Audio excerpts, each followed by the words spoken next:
you, Mark. Ladies and gentlemen, thank you for inviting me to have a little keynote and to share some thoughts with you about digitalization of the government.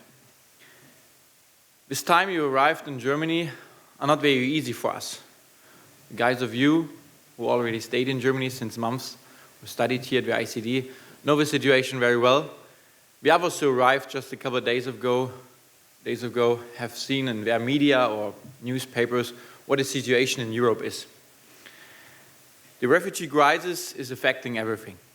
Tourism, if we see to Greece, if we see to Turkey, it affects the interior security, it affects the political discussion, it changed the political movements, the political parties.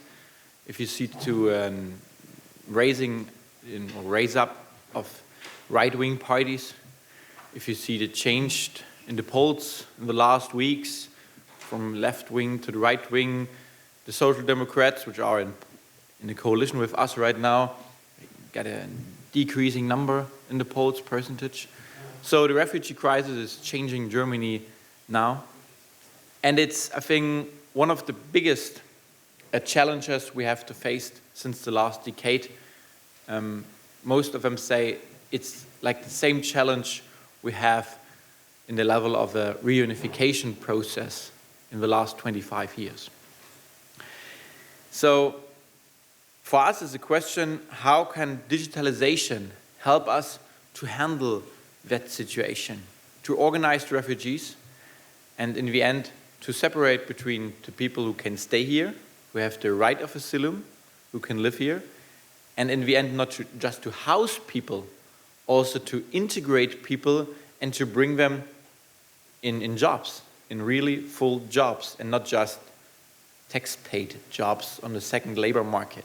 Yeah, we want to have these people fully integrated in our job market, in our labor market, and in our society.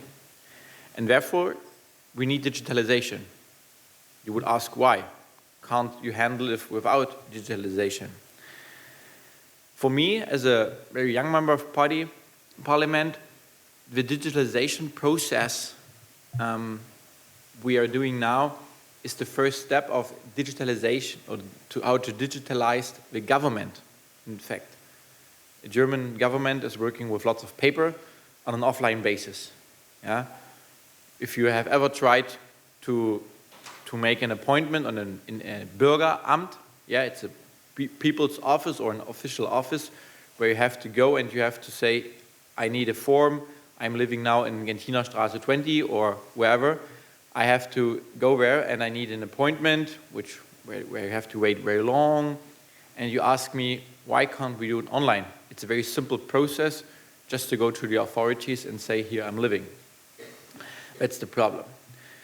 Our problem is a federal system. We have 16 different states in Germany, from Bavaria to Berlin, Saxony, North Rhine-Westphalia, Schleswig-Holstein, and so on.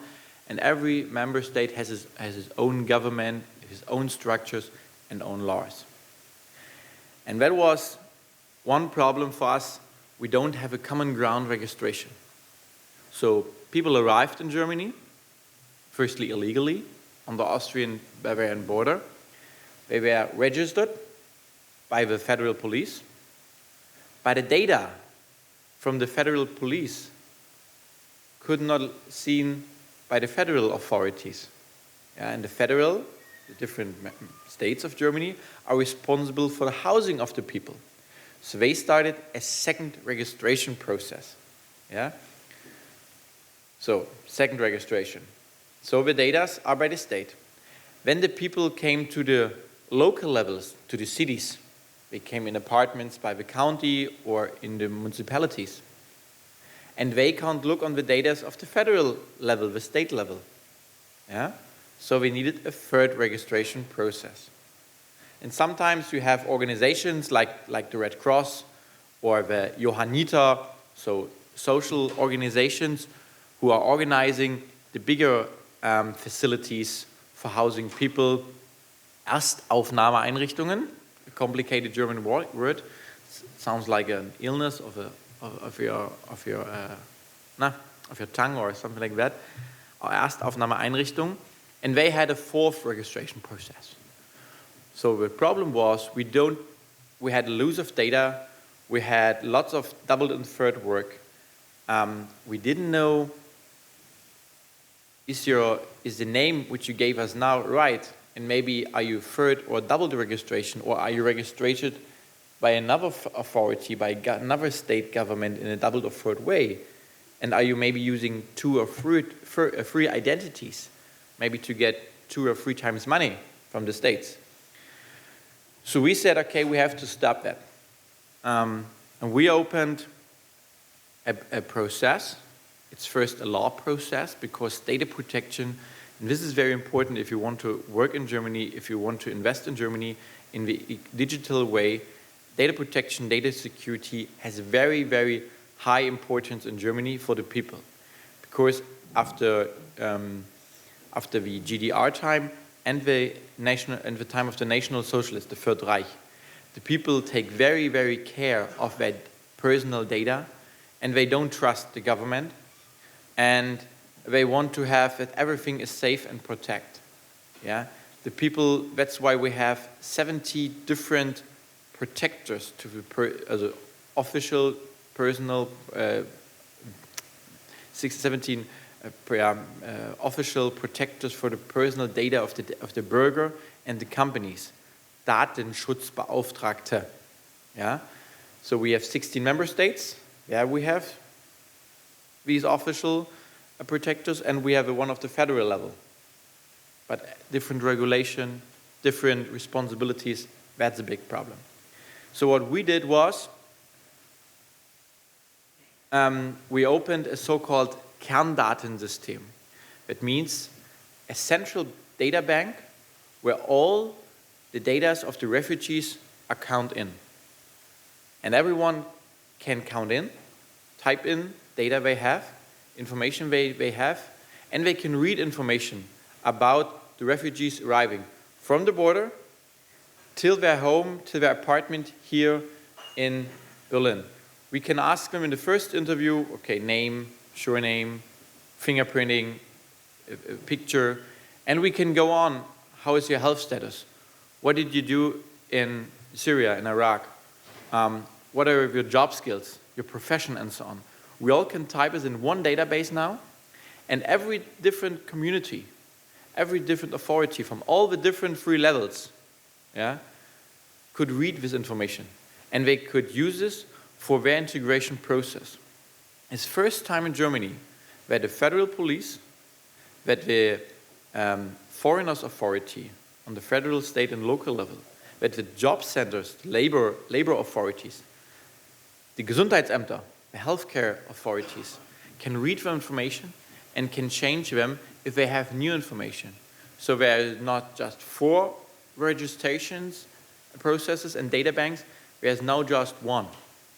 And this is very surprising. It's like a revolution in Germany.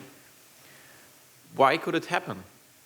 Because the need for the registration, to harmonize the registration process, was so high that everyone and every critics and all the critics of the system said, okay, we are fine and we can do it. We have control and we have protection, okay.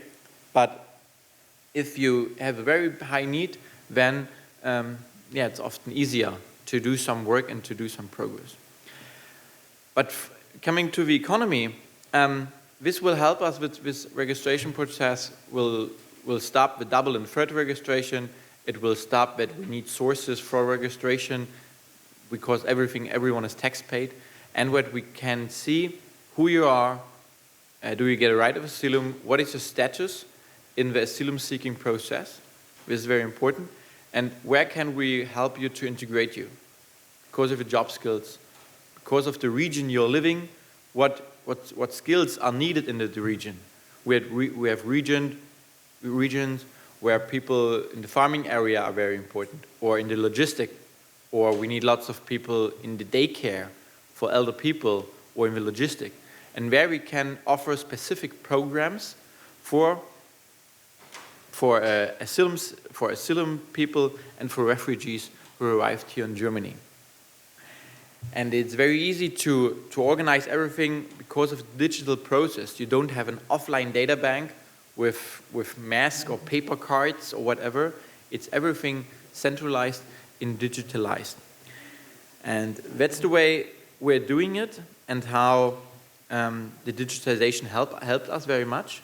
That will help us to handle all the refugees. And we're looking forward that this system can be built up on the European level. Because whenever you ask, okay, people arriving in Greece, people arriving in Serbia, in Italy, and every state is making a registering process. Yeah, they get papers and they get stamps on it. So, but nothing to do with it. Yeah, every country in Europe starts a new registration process. They they check everyone, and we don't know in Germany. Maybe it would be very interesting for us if someone arrives in Greece, when we see it in our data banks. Okay, when we can follow the movements of the refugees, and we could also distribute them over Europe more easily if we could have all these data in one European data bank. So now we started in Germany with a central data bank for refugees in a Kerndatensystem, and my aim is to build that system on the European level. Because in the end, you know, it's not just a German situation we have, it's a European situation, and we have to solve it on the European level, and therefore digitalization makes everything easier. Yeah. Maybe also one fact from the practice. Yeah. We have this data system, and also the social organizations, the refugee helping organizations. They have a connection to the data bank. They can have it, and with a barcode reader, they can read the information, and they have it on their system. Yeah. So if they organize a facility with 500 or 800 places, they often produce little cards, check-in and check-out cards, and they can use the data which are officially, and not which they used on their own, or which they got by interviewing the refugees on their own, and maybe then they get a different identity. That's the problem with sometimes refugees using different identities to get more money or social contributions by different authorities. And then we know who is in Germany, what kind of skills they have, where do we have to do more, where do we have to start the integration process, and this will help us in the end to handle that situation, and to solve the problem and to handle the situation in the end. For us, it's important also for the economical reason, also to lower the costs of that crisis, to reduce bureaucracy for all, and especially to have processes to reduce the days of the asylum-seeking process from months, to just a couple of days. And that helps the people who ask for asylum, because they have an answer if they are asked of asylum is okay, or if they have to leave, if they can stay here, or if they have to leave. And also it's very easier for the authorities and for the companies. Another step is then we have to work for open data. I think open data and big data is a very important issue we're working on. I'm responsible as a rapporteur for that part of the digitalization process. And I have to be honest, we have to work very hard in the mind of people. Because if you tell to my colleagues in the Bundestag, or to the people in Germany, we want to build up, or we want to vote on open data law, everyone is in fear. Open data, not mine. Yeah, because people think open and big data means the state has your personal data. Yeah, but open data means just data who are in anonymous or pseudo-anonymous data, which we can use for movement, for traffic, also for flood, for example. I'm living on a river, and the local and the state authorities has the data of the level of the river, 1 meter, 3 meters, whatever, and they can forecast floods. that would be very interesting also for startups, yeah, to use this data. It is not possible in Germany with the BVG, you know, the Berlin Public Transport Organization. They don't have to give the data to startups, which we can use for better organization of traffic or movement of people. Yeah, the timetables of the Deutsche Bahn are not, these data are not, there isn't an access for startups to use this timetable on an electronic way. I mean, they can look in the internet and then they can type all the data and the lifetime data by typing it hand by hand. But it's not possible that there is an automatically or mechanical way to use this data. So this is the next step where we have to work, and firstly where we have to change the culture in Germany to be open and that the people get more trust in digitalization and in open data. Der Ankunftsnachweis for the refugees, the Kerndaten, the central system, and the arriving ID card, we said, is the first step where we can show the people it works. Digitalization is a very good way. Yeah, it's nothing where you have to have a fear, but it's just the first step. Then we call about an electronic personal ID card in Germany. It's also a very long way. Just 15% of the people are using their electronic personal ID card. Personalausweis. May someone of you have them. It's an electronic one, but less people know it. Yeah, everyone knows it as a regular ID card in an offline way. That's the next step where we have to work for, and also to do more in an online way, especially. Hopefully, we will have someone, or sometimes we will face or reach the point where you don't have to make an appointment in the Bürgeramt, yeah, where you don't have to wait very long, where you just go online or use an app, and then call the authorities your new address or your new tax number or whatever they needed, and you save time and you don't have to break the law, because within 2 weeks, if you change an apartment in Germany, you have to call it to the authorities. But if you wait 6 weeks for an appointment at the Bürgeramt, then it is a problem. Okay, but that's a little keynote.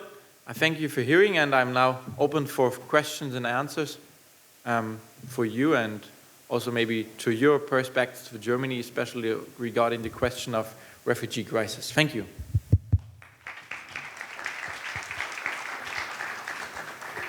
Thank you very much, Mr. Wendt, for excellent presentation on really a key issue. And as we discussed nation branding for Germany, I think definitely this is a time. This year is a very decisive year where, whether we like it or not, Germany is going to be branded, based on really the good solutions or the challenges as they may come. So I see it as an opportunity, as we were discussing earlier. I think it's a positive chance, and Germany really can take this chance. I think it will. And there's really a role model effect, I think, that Germany has for Europe and for the world. I think no country has had actually such a challenge up until now that I know of. So anyways, it's a very interesting time. Perfect way of, I think, opening up the conference also this week. So now, your questions, your comments for Mr. Wendt. As always, if you can briefly introduce yourself, just tell us your name, where you're from. I think that's interesting for Mr. Wendt. And then the question or comment. Hello, my name is Idrit. I'm from Albania, and I'm a master's student here at the ICD. Thank you very much for your presentation, and it was very interesting to hear from a member of the parliament how the government is actually dealing with this refugee crisis. One of the points that you touched was also the creation of an open culture, because as the refugees come here, and also Berlin, like if we only state Berlin, it's a multicultural city. I wanted to ask you, how has the government, like if you have thought to use digitalization to create this open culture? We don't have a special program right now, but I see very big possibilities and opportunities to use digitalization for communication. The problem is, or I think the challenge is to bring the refugees who will stay here. Of course, we can't push them back. We don't want. With the people who has little fear, who has a fear of the people who arrive, because they have never seen foreigners.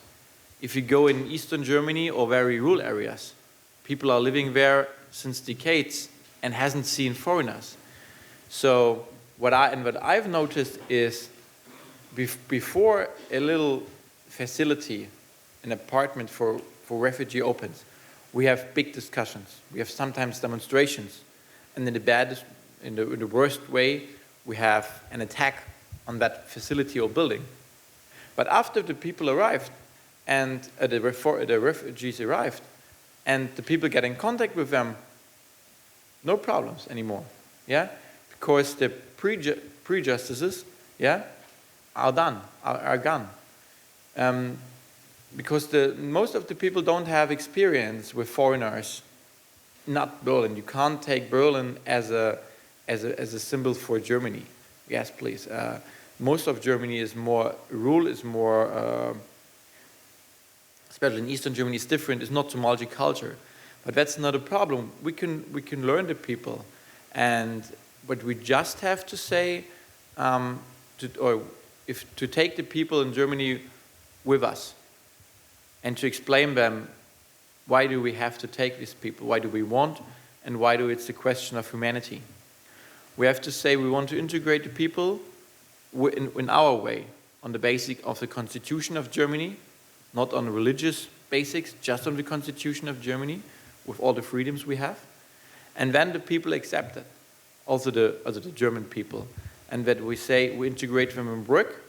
We don't want that they get tax paid the rest of their life. Also the refugees don't want it, that's very good.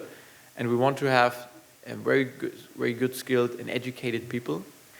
And I think the digitalization can help us, because it's easier to bring different cultures to the people with apps, with Facebook. It's also a question of, also you can bring problems. Facebook is not, everything is not fine in Facebook. Yeah, we also have problems with it, about Hetze, commentars who are, we call it under the Gürtellinie, which are very low and which are full with hate speeches. We had kind of companies who try to build a connection between refugees and people who want to help. We have 8, or it's a name I can give you to later, because every refugee in general, they have a smartphone. Of course, smartphone is is needed for their life here in Germany. I mean, a smartphone doesn't cost much money. It's important for them to communicate to their hometown, to their home state, to their families. And for us, it's very important to communicate with them, because they all have these kind of translator apps on it. I mean, no one in Germany can speak Arab or Pashto or Farsi or Persian language. No one can. So in the first weeks, it's easy to work with these translator apps. And it makes everything a little easier and reduce costs, because we don't need big translators arriving in the municipalities with travel costs. We just use Skype. We have companies who offer it as a special app that translator comes by Skype to the authority where they need a special translation, because they have an interview with the refugee, asking them all his questions, and then they use Skype for the translation. Very easy, and reduces costs. That's important. So we start this process more and more, but at the end, I believe the daily life and the real connection to each other is the most important way. Digitalization can be a side and can help us aside and to bring the people together, but the real daily life discussion and conversation is needed and much important. Yeah. Thank you. You're welcome.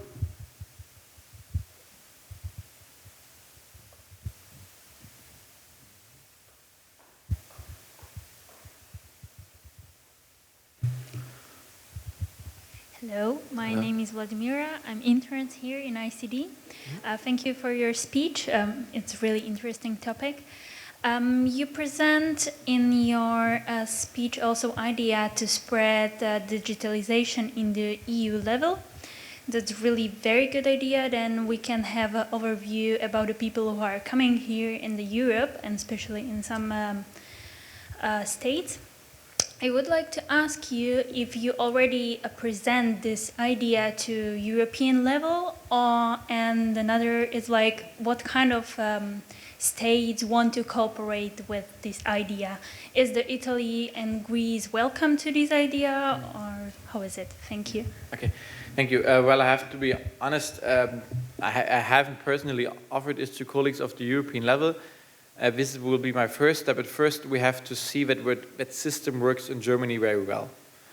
We are now on the rollout, so we have started the system in the beginning of February. We vote on the laws in January.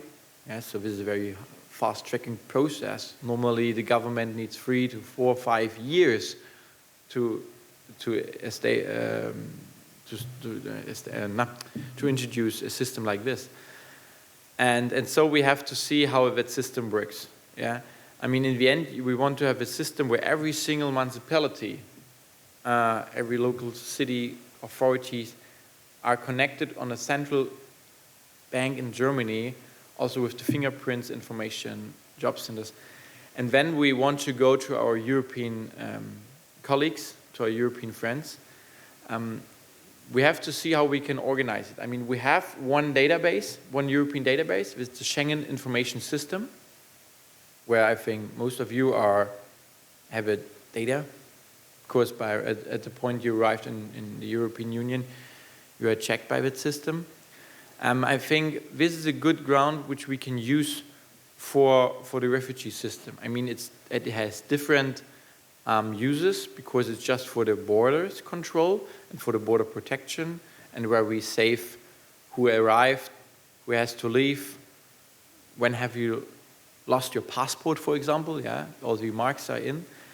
But we have to do, if you want, I'm really sure, and I think it's needed, if we want to have a more common European Union with as an interior market, also for security reasons, we need more of these data banks, common data banks in the European Union. And the next step is now for me, if I see our system works, to go to the European level to talk with the colleagues of the European Parliament, with the Commission, to introduce the system. It will be more complicated, because we have seen it in Germany, 16 states, 16 different interests, 16 different ideas. Yeah, and here we have, I think, one culture. And if we go then to European Union, it could be sometimes more a problem, yeah, because there are more different culture differences and so on. But I think it is a good idea to work on it. And maybe I believe that especially states like Great Britain or Estonia, Denmark, for example, which are leading the digitalization process, yeah, which are in the lead, they will help us and support us, because in the end you can't explain the people why the people are 5 times, 6 times registered at every single border. I will go to next week, over in 10 days. Yeah, I will go to the German border. I will see the process, how it works in the practice, and if you see the people arriving there, they have all a little book, yeah, with all these different sheets of papers arriving in Germany. That is not the way. So I think it will help, it will work, can help, but it will be a more harder process, especially when the pressure of the refugee waves will reduce. It's all the time in politics, yeah? If the problem is not there, no one will take care or will handle that problem. It's like with a flood. In times of the flood, everyone is crying for building dams, yeah, and flood protection. But if there is no flood and the last flood comes out of your mind when no one is taking care of flood protection, building dams, and so on. Yeah. Or internal security. For 2 years ago, in Germany, we had about 30 to 40,000 people who asked for asylum. No one was interested in how the asylum-seeking process in Germany is working, how we can organize everything, because no one was interested in politics on the high level, in the public opinion. Yeah, also internal security was on position 10 of the needs and interests of Germany, of the public opinion in Germany. now it raised up on place 2. Yeah, it's interesting. So that's the problem. We have to have it on the high-level discussion every time. Thank you.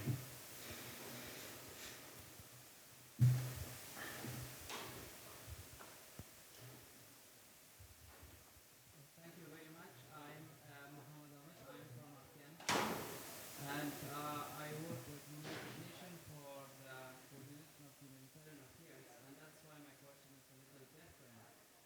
So my question is about how the refugee crisis has impacted the level of humanitarian assistance or humanitarian funding to countries here. There is a lot of humanitarian neighbors like Afghanistan. Yeah. Because Germany and other European countries, they are donors currently to Afghanistan, and they support the Afghanistan humanitarian plan. So I wanted to know, like in general, how the refugee crisis has, diverted the level of assistance Yeah. to other areas.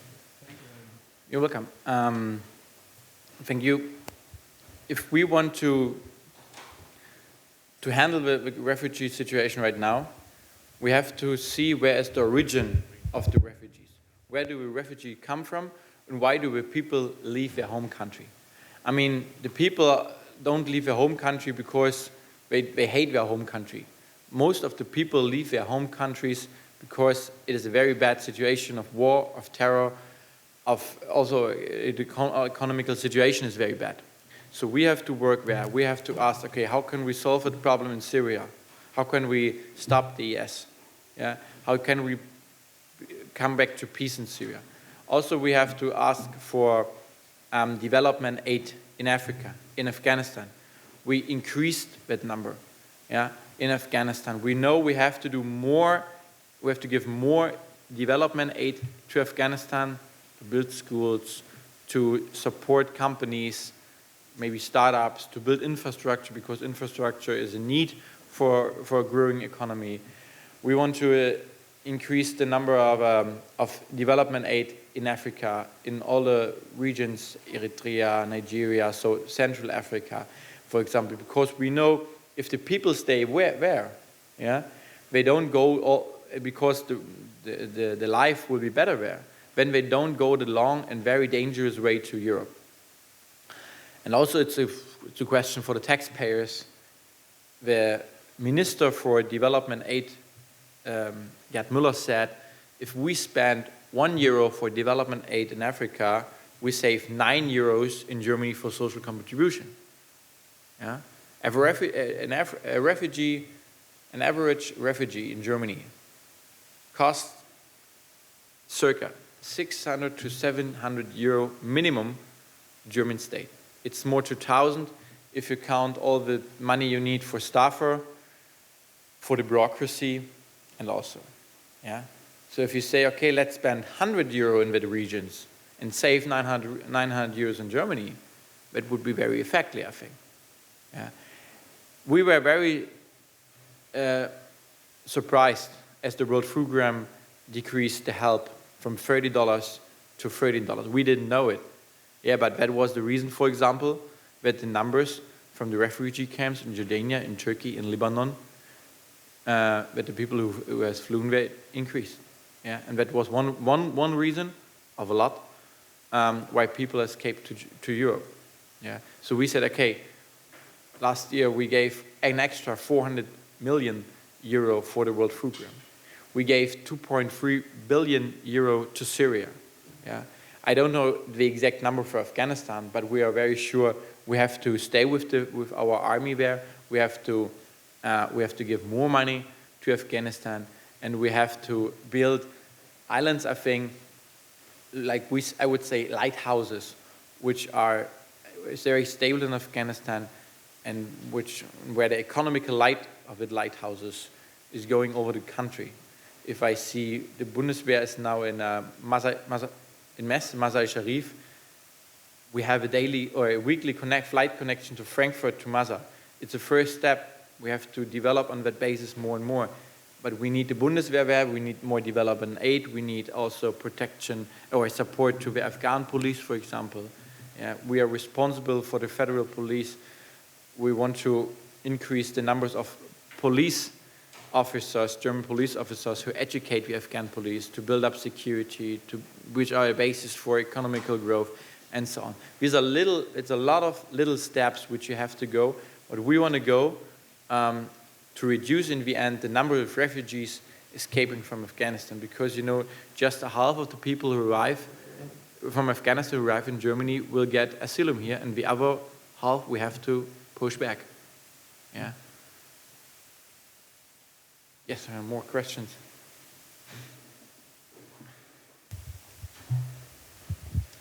Hi, my name is Joshua Rodriguez, and I'm from the U.S. I'm also a student here in the ICD.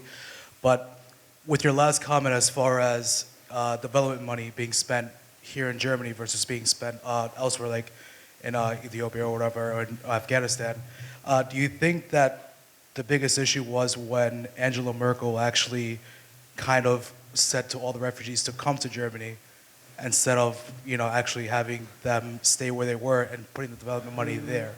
So don't you think that that's kind of a step back to the first policy that you guys had with the refugees? Well, I want to ask you, when did Angela Merkel say directly, refugees of the world come to Germany? In all the news, right? What do you mean? It's been posted everywhere. It was a welcoming, as far as the refugees are welcome. The media is saying that there was a scenery in July last year in Rostock. Maybe you know Rostock in the north of the Baltic Sea. A woman, 40, 30, 15 years old from Palestine, asked Angela Merkel in a town hall, why can't we stay in Germany? Why do my family has to leave now? After 4 years, and the asylum seeking process was over after 4 years, and they had to go. And then Angela Merkel said, well, that's our law, and we can't house all the people of the world who want to come to Germany. And then she started crying. And then Angela Merkel went to her and said, don't cry about it. And then she was called mother with no heart. Yeah?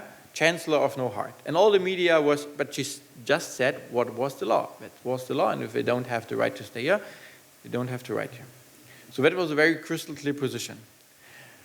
I mean, as he said in July, the refugee wave already started, to be honest. You need more than 1 month from Greece to Germany. You need more than a half year from Africa to Germany, and you need minimum from Syria 2 months, 2.5 months to go by land to Germany. So as the wave started, or on a very high level in August, in September, the people already left their countries. So there was not an official invitation. The media has seen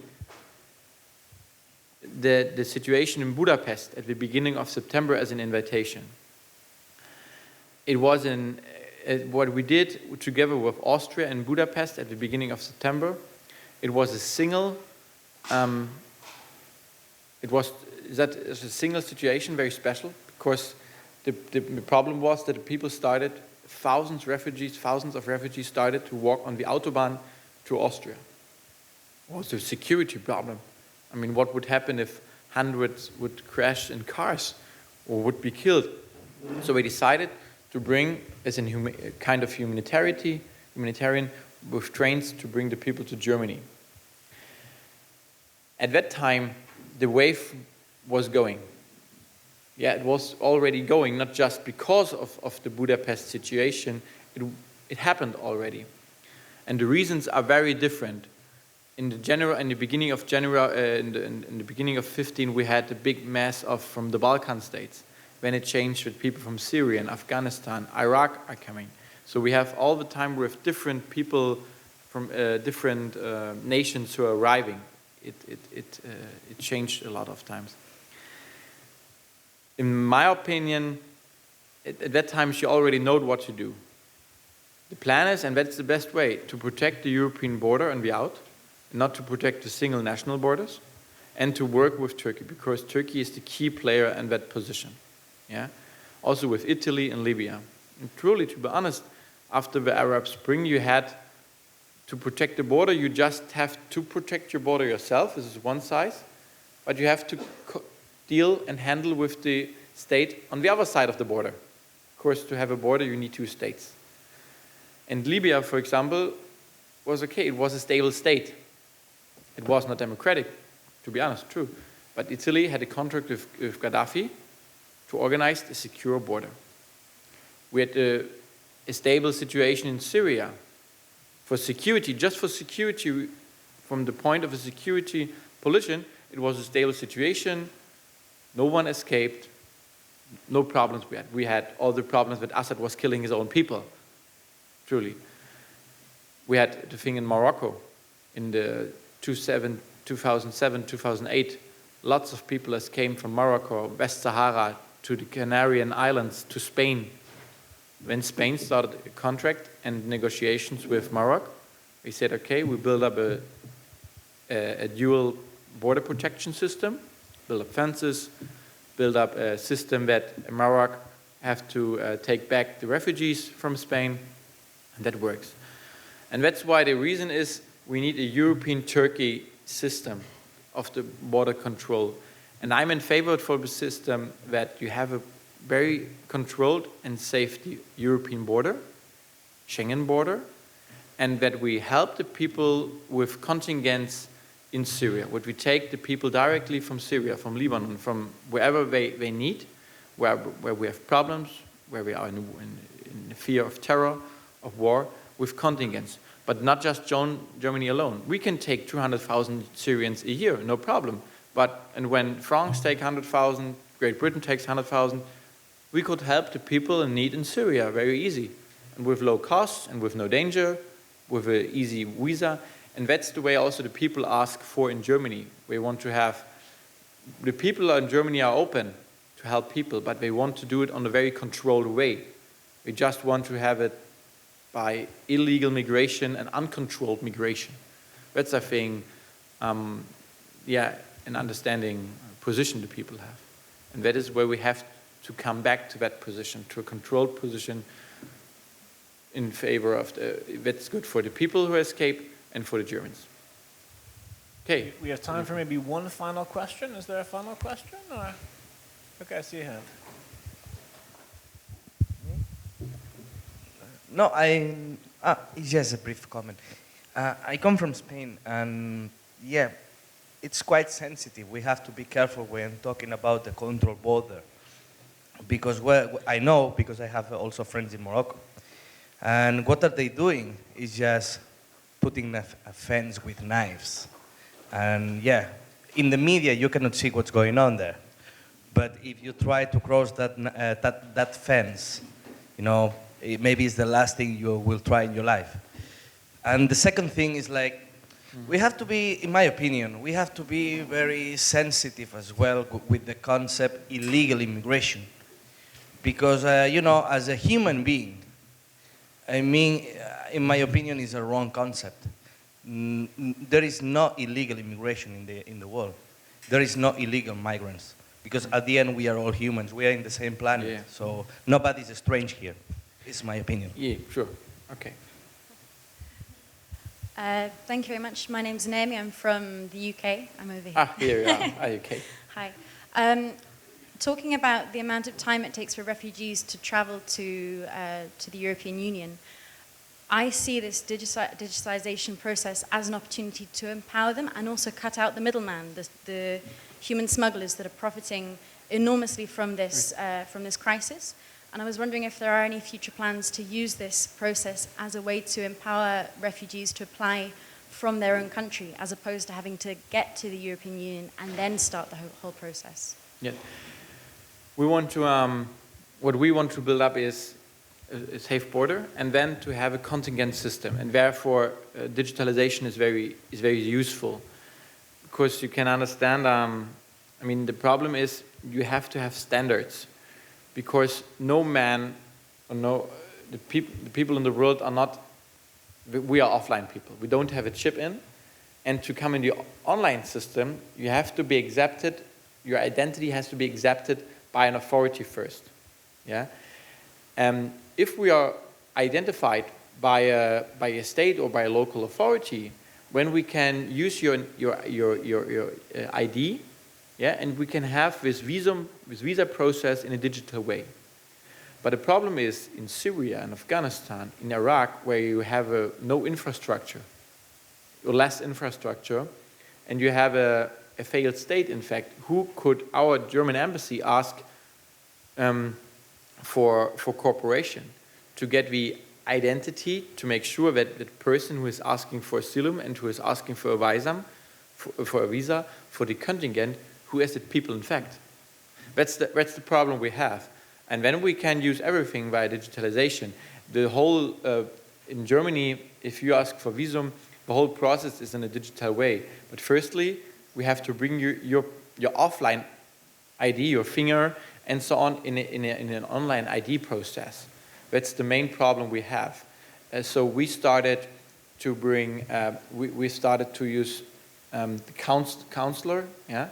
So the decision makers of a visa, they have mobile offices. They go in camps, for example, that the people don't have to go in the embassy and fill out a form with a pen and paper. We bring them in the camps where we use the digital process with a direct connection to our data banks to check the people with the Schengen information system and so on, also to check the people with our national services, BND, Verfassungsschutz, and so on.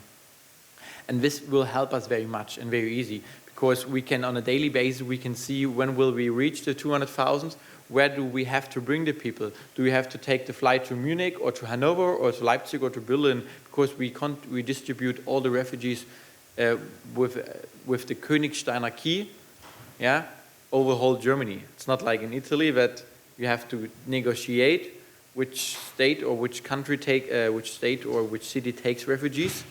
Yeah, the north don't want to take refugees, just the south has to take it. Yeah. We have a Königsteiner Key, and that means every state has to take refugees, and it's algorithm. Yeah, you type in okay, I have a refugee from Morocco.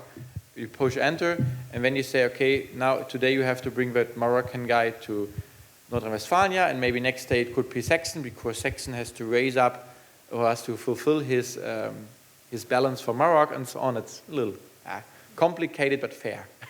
Sorry, how is the match profiling working? Are you trying more to match, have a diverse group of refugees from different countries in each city, or are you looking more at their skills and how they could contribute to the local economies?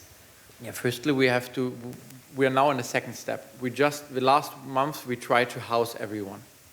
Now we want to, in the second step, we want to integrate the people. We want to look what skills do we have and where do we need our skills. We don't want to concentrate refugees like we did in the last decades. So I'm for a residency obligation, but the people has to stay in this district where we're sent. But we don't have concentrations buildings in Berlin, in Hanover, Hamburg or Cologne. But we also have refugees in rural area, because in Germany we need jobs and we have open positions in rural areas.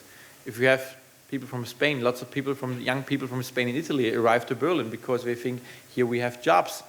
The highest unemployment rate of Germany is in Berlin. Yeah. So, but I need young people in the rural areas, in the small and medium-sized company, and this is where I want to bring refugees in. Yes. Thank you. Thank you. Well, thank you very much, Mr. Wendt. We are actually out of time, but I appreciated very much the keynote address that you gave and the discussion that followed. I thought it was a really topical lecture, and I also thought the discussion was very helpful. So let's please join in expressing our sincere gratitude to Mr. Marian Wendt. Shake your hand, see you then. Okay.